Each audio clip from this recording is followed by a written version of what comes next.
I never thought a simple dinner invitation from my son would make me question everything I believed about family, love, and grief. Yet that's exactly what happened one cold evening in early December when the Nebraska wind howled outside my window and the first snowflakes of the season began to fall. I was sitting in my old farmhouse on the outskirts of Lincoln, knitting by the fireplace when my phone buzzed on Thedible. It was a message from Daniel, my only son. "Mom, we'd love for you to come to dinner this Saturday. Grace and I have something important to share. Please say yes." I stared at the screen for a long moment, unsure what to feel. Daniel hadn't invited me to his home in nearly 3 years. Ever since my husband Henry passed away, things between us had grown distant and fragile. There were polite phone calls, the occasional visit during holidays, but always with an invisible wall between us. When Henry died, a sudden heart attack in his sleep, it broke both of us in different ways. I found solace in faith and quiet routine. Daniel, on the other hand, buried himself in work, climbing fast in the world of real estate. Somewhere along the way, he stopped calling me Mom with warmth. He just called me Evelyn. Still, the message stirred something inside me. Maybe this dinner was his way of reaching out again. Maybe after all these silent years we could finally talk like mother and son. The next few days passed slowly. I baked a pie to bring Henry's favorite apple cinnamon and even pulled out my old blue coat, the one Henry used to say brought out my A's. As I packed my things, I caught my reflection in the mirror. The years had softened me in ways I hadn't noticed. There were more silver strands than brown in my hair, and the lines around my eyes told stories I hadn't dared toe-share. Saturday arrived gray and cold, the kind of day that carried the scent of snow in the air. I drove the long road from my farmhouse to Omaha, the landscape stretching endlessly. Golden fields turned white, barns half buried in frost, the sky heavy with clouds. When I finally reached Daniel's home, I hesitated before knocking. The house stood tall and polished with spotless windows and trimmed hedges, nothing like the humble home where he grew up. It looked more like a showroom than a place where laughter lived. Grace opened the door. Her smile was graceful but thin, her voice polite but distant. "Evelyn, you made it. Daniel's been waiting." The smell of roasted lamb filled the air. I stepped inside, wiping my boots on the mat. And that's when I noticed the dining table perfectly arranged, gleaming under warm light. My eyes moved across the place settings until they stopped at one that made my heart falter. A seat with a name card that read, "Henry, my late husband." I froze where I stood. My breath caught in my throat. And deep inside, something told me this dinner wasn't just a reunion. It was the beginning of a truth I wasn't ready to face. The room was warm, but my hands had turned cold. I stared at the card with Henry's name as if my eyes were playing tricks on me. The handwriting was Daniel's, neat, deliberate, unmistakable. For a few long seconds I couldn't move. Grace stepped closer, her voice calm, but a little too soft. "Daniel thought it would be nice, to keep him with us." I nodded slowly, though every muscle in my body tensed. "Of course," I managed to say. "That's thoughtful," but inside something was trembling. Not fear exactly, more like a quiet alarm, warning me that something about this dinner was not what it seemed.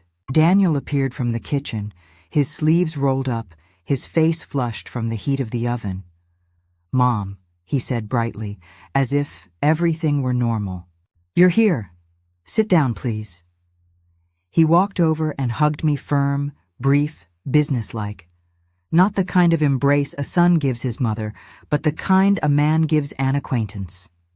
Still, I held on a little longer, hoping he'd soften. He didn't. I took my seat. The table was set for 4. Daniel, Grace, me, and Henry. The empty chair sat across from me. Its plate perfectly served lamb, potatoes, and a glass of red wine poured halfway. Grace busied herself arranging napkins, pretending not to notice the tension creeping between us. Daniel carved the meat with precise motions, talking about work a new development project near Omaha, some investors from Chicago. But his words washed over me like meaningless noise. Finally, I interrupted. Daniel, why tonight? Why now after all this time? He paused, knife hovering over the roast, his jaw tightened. I told you, Mom, it's time to move forward. To honor Dad properly. Honor, I whispered. By pretending he's still here at the table, his eyes flicked up sharp. You always said family dinners kept us together. I'm just keeping the tradition alive. Grace's hand trembled as she reached for her wine. The glass nearly slipped, and a drop of red stained the white tablecloth like blood. She looked at it, then at me, her eyes full of something fear. Guilt? I couldn't tell. Daniel cleared his throat and smiled, too wide to be real. Let's eat, he said. The conversation that followed was painfully polite. Daniel spoke of profits and expansion. Grace asked about the weather near the farmhouse. I forced small smiles, my mind miles away, but every few moments I caught Daniel glancing at the empty chair, not with sadness, with calculation, as if he were waiting for it to serve a purpose. Halfway through dinner, a sound drifted from the hallway, faint, metallic, like a door creaking open. Grace froze mid-bite. Daniel's eyes darted toward the noise, then back to me. It's nothing, he said quickly, but his voice cracked. And right then I knew. Whatever was happening in this house had nothing to do with grief and everything to do with secrets Henry had left behind. The clinking of silverware faded, replaced by the low hum of the furnace and the steady ticking of a wall clock. Every second felt heavier than the last. Grace barely touched her food, her eyes darting toward the hallway again and again, while Daniel kept his polite smile frozen in place, a mask he didn't dare remove. Finally, I broke the silence. Is someone else here? I asked softly. Another guest, maybe? Daniel's fork stopped midair. No, of course not. Why would there be? But Grace flinched ever so slightly. She dropped her napkin and bent down to pick it up, buying herself a few seconds before, whispering, "Excuse me?" and slipping away toward the kitchen. Moments later, I heard it again, that faint metallic sound, followed by a muffled click, almost like a tape recorder being turned off. Something in my chest tightened. Henry used to keep recordings, his journal entries, little notes about the auto shop, reminders for bills and parts. After he died, I tried to find them, but Daniel had insisted he'd already taken care of sorting Dad's things. Without thinking, I rose from my seat. "Bathroom," I said quickly, avoiding Daniel's gaze. He nodded, distracted, scrolling through something on his phone. I walked down the hallway past framed photos of Daniel and Grace smiling at charity events and company galas, perfect curated moments. But near the end of the hall, I noticed one photo frame tilted slightly askew. Behind it, a faint light flickered from beneath a closed door. Henry's voice echoed faintly from inside. My knees went weak. It couldn't be. I pressed my ear to the door. The sound was distorted, old Licca recording playing on repeat. Then came words I hadn't heard in 5 years. A voice row with age and love. "If you found this, it means they know. Don't trust." A sudden click. The recording stopped. The doorknob rattled. I stumbled back just as Grace appeared behind me, pale and trembling. "Evelyn," she whispered urgently, "please go back to the table. He can't know you heard that." I stared at her. He, Grace. "What is going on?" That was Henry's voice. She shook her head quickly, eyes filling with tears. "Please just act normal." Before I could speak again, footsteps approached Daniel's. His voice came down the hall, steady but sharp. "Everything okay back there, Mom?" I forced a smile. "Fine, dear. Just found the bathroom." He studied me for a moment too long, suspicion flickering behind his eyes. And as I returned to the table, I realized one thing for certain. My son wasn't just hiding grief. He was sheeting something far darker. That night I barely slept. Even after returning home to my quiet farmhouse, Henry's voice wouldn't stop echoing in my head. "If you found this, it means they know." Who were they? And what had Henry meant? I sat by the window, watching the moonlight spill over the snow-covered fields, feeling that something precious and dangerous had been hidden right under my nose for years. By morning, my thoughts were spinning like the wind outside. I called Clara Jensen, my closest friend and the only person who'd truly been there during the chaos after Henry's death. She was the one who'd helped me plan the funeral, who'd cleaned out his office when I couldn't bear to touch his things. Clara, I began hesitantly. Did Henry ever say anything? Strange before he died? Anything about a box or a letter? There was a pause on the other end of the line. Then Clara's voice dropped. He did, actually. Just a few days before the heart attack, he stopped by the school, said he wanted to put his affairs in order. He mentioned a second will and a note, something he was planning to give you when the time was right. A chill ran through me. A second will. Yes, but I never saw it.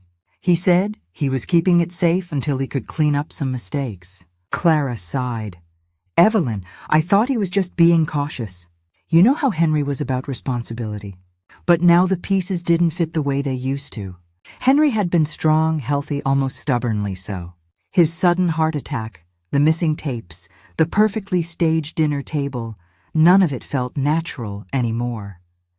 I went to the basement where I kept what little was left of Henry's old things.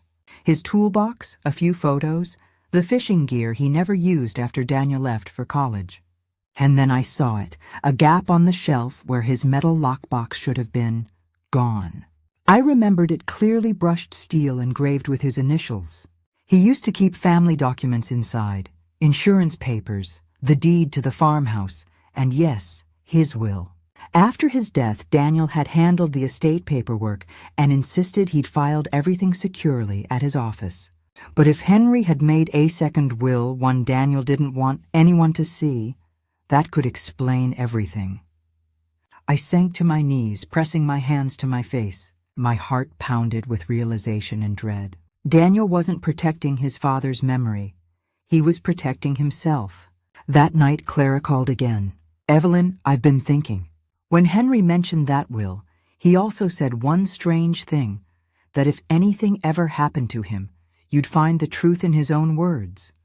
My own words, I repeated slowly. Their courtings I stood, a new resolve settling in my bones. Whatever my son was hiding, I was going to find out, even if it meant reopening the wounds of the past. The next afternoon, I drove back to Omaha. The sky hung low and heavy, snow threatening again. I told myself I was just visiting Daniel to clear the air. But deep down I knew the truth. I needed answers. Daniel's house stood silent, almost too still when I arrived. His truck wasn't in the driveway. Grace opened the door, ears swollen as if she'd been crying. Daniel's at the office, she said, her voice flat. He'll be gone for a while. For a moment, neither of us spoke. The tension between us was sharp enough to cut through the cold. Finally, she stepped aside. You should come in. Inside, the house felt different from 2 nights ago. Darker, quieter, stripped of the forced warmth that had filled it before. I followed Grace to the kitchen where she poured 2 cups off tea with trembling hands. Grace, he began softly. I heard something that night. A recording of Henry. It was coming from the study. She froze, her hand tightening around the handle of the kettle. You shouldn't have heard that, she whispered. Why not? It was my husband's voice. My husband, who's been dead for 5 years. You and Daniel, you've been keeping something from me. Her lips trembled. Please, Evelyn, you don't understand.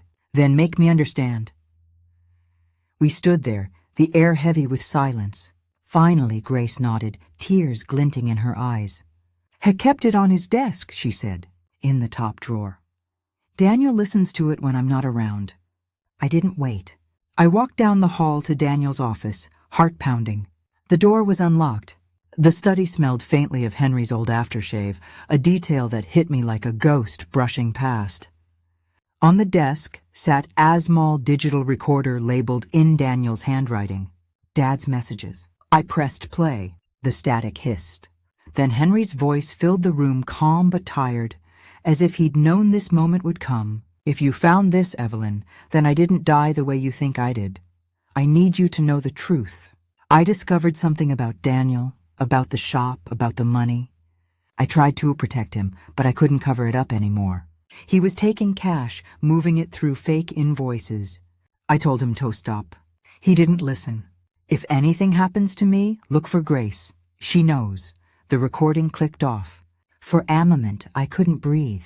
My knees buckled and I gripped the edge of the desk. My son, my only child, had betrayed his father. A quiet voice behind me broke the silence. I told him not to do it, Grace whispered, standing in the doorway, pale and shaking. I begged him to stop after Henry found out. Daniel, he got angry. Said Henry was going to ruin everything. That night, he went to talk to him at the shop. Henry never came home. My heart stopped. She nodded slowly, tears spilling down her face. I don't know what really happened that night, but Daniel does. And in that moment, I knew my son's secrets had cost more than money. They had cost a life. For a long moment, the room was silent, except for the ticking of the wall clock.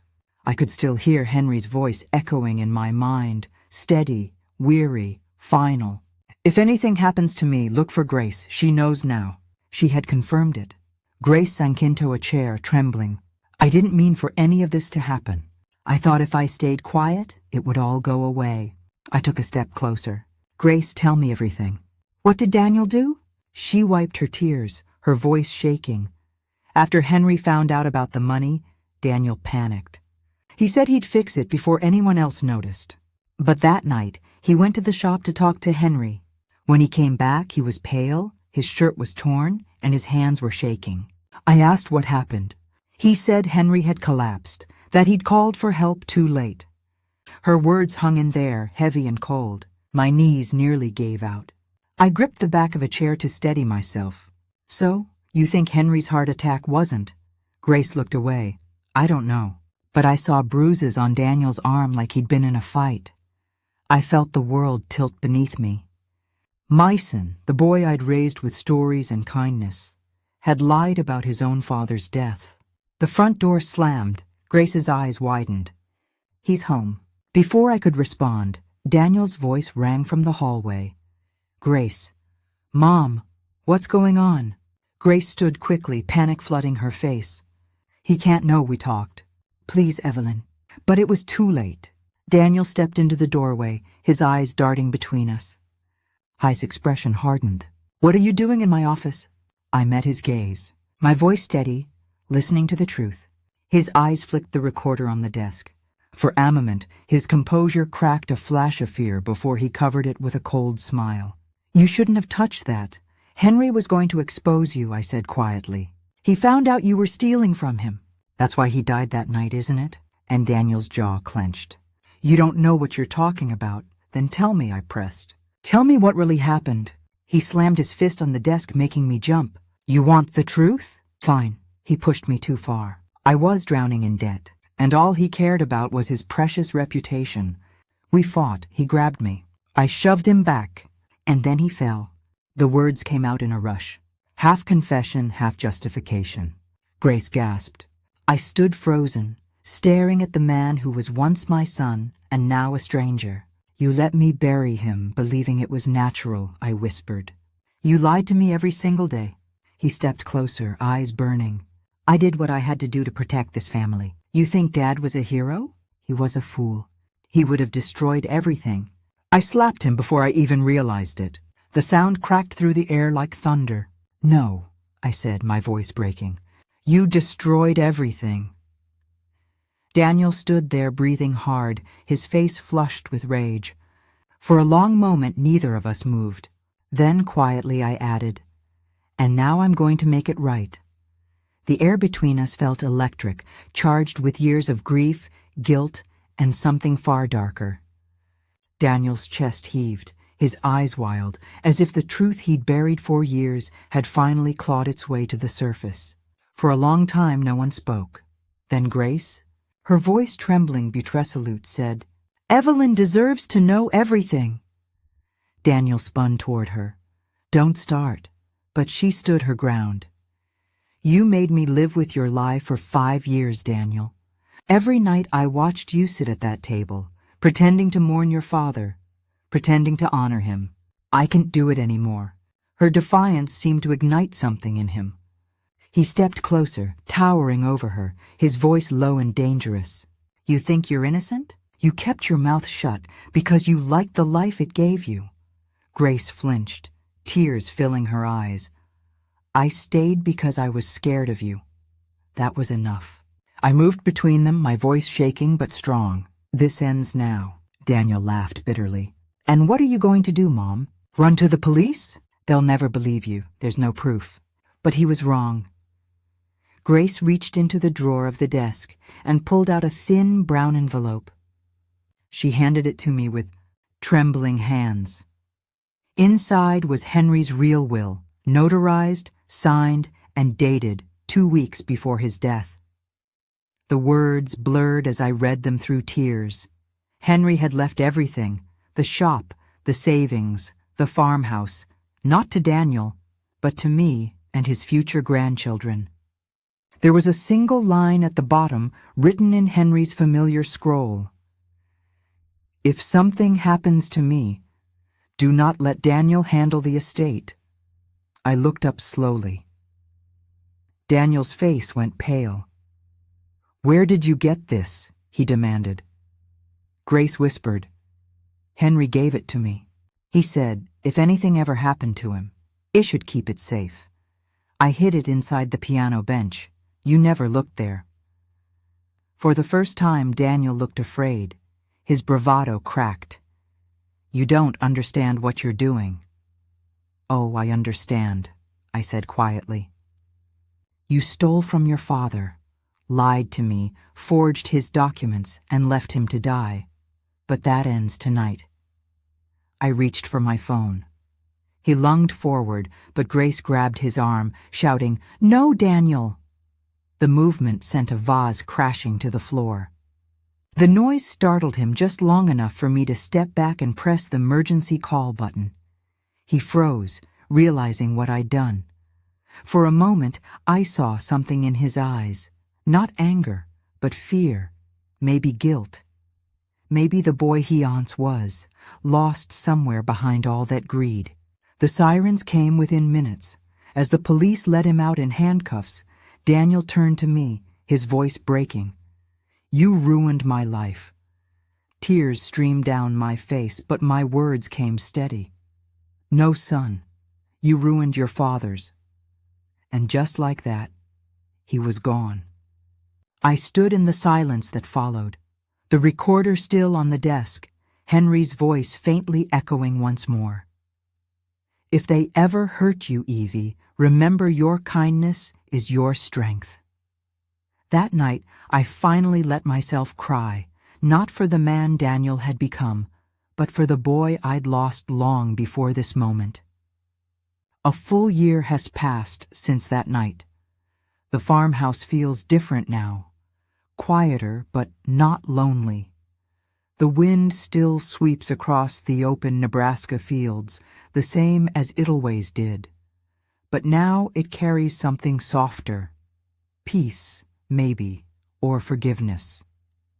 Daniel was sentenced to 6 years in prison after the investigation confirmed the forged documents and the financial fraud. The police found evidence of the cover-up, including the fake invoices Henry had discovered. It was all there, buried in the computer files Daniel thought he had deleted. The coroner later determined that Henry's death had indeed been caused by a heart attack, but brought on by physical stress during the confrontation that night. It wasn't murder, not by legal terms, but it was close enough to destroy the illusion I had clung to for years, that our family, no matter how imperfect, had been built on love. It took months before I could walk into Henry's old workshop again. The smell of oil and sawdust still lingered. His tools hung neatly on the wall just as he'd left them. For a long while, I just stood there, letting the silence settle around me. Then I whispered, "It's over, Henry." Heffinally faced what he did. Sometimes forgiveness isn't about freeing the other person. It's about freeing yourself. Grace visits often now. She left Omaha and moved into a small house not far from mine. The guilt she carries is heavy, but she's trying volunteering at the local shelter, taking classes again. We talk for hours over coffee. 2 women bound by grief, guilt, and the strange mercy of survival. One afternoon, We planted a tree in Henry's memory at the edge of the field. A talloc, the kind he always said would outlive us all. The ground was cold beneath our hands, but the sky was clear and bright. As we packed the soil, he told Grace, "When this tree grows, it'll remind us that truth always finds its roots, no matter how deep you try to bury it." She smiled, tears in her eyes. Henry would have liked that. Sometimes I still think about Daniel. I write to him once a month. I don't know if he reads my letters, but I keep sending them anyway. The last one I wrote said, "This, you were my greatest joy and my deepest sorrow. But I still believe there's a part of you that remembers who you were. The boy who used to fix broken things instead of breaking them. Find that boy again? That's how you'll find peace." At night, I sit by the fire with Henry's last letter in my lap. The one the police returned to me after the case closed. His words are simple, but eternal. "Evie, if they ever hurt you, remember your kindness is your strength. For a long time, I thought kindness made 'em weak. I thought forgiveness meant forgetting. But standing here now, looking out over the fields glowing gold in the evening sun, I understand. Kindness doesn't mean letting people walk over you. It means refusing to become like them." I close my eyes and smile, whispering to the empty room. Some ghosts don't haunt us, Henry. They guide us home. And for the first time in years, I feel him there, not as a memory, but as peace itself.